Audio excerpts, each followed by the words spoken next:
My cheating mom abandoned me as a child and demanded my inheritance. It backfired in the best way possible. When I was 10, my parents divorced after my dad found out my mom was cheating.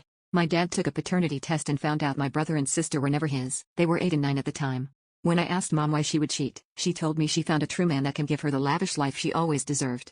When discussing custody over me in court, my mom wanted nothing to do with me and demanded my father has full custody over me. She only wanted custody of my brother and sister. She ended up marrying her affair a month after everything was finalized. She posts photos of me with her on her social media to make herself look good, even though in reality she wants nothing to do with me.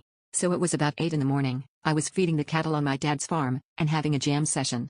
My dad came running to me and said that someone was here to talk to me. When I asked him who it was, I didn't even need an answer because once I saw the angry look on his face, I had a feeling I knew exactly who it was. I hopped off the tractor and walked around the farm until I spotted a brand new Porsche, with my mother sitting in the driver's seat.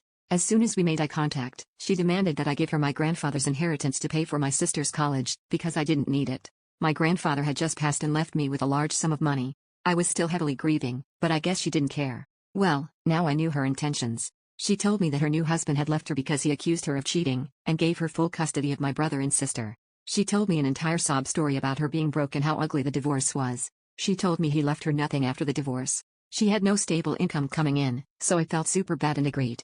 I said to take out a loan, and I pay however much it was. She took out a $65,000 loan, and I was fine with that. About a week later, she came back and asked me to send her the money. I looked at her confused. She reminded me about the money I owe for the loan she just took out. I looked at her in the eye, and laughed in her face, and told her to have fun with her $65,000 debt.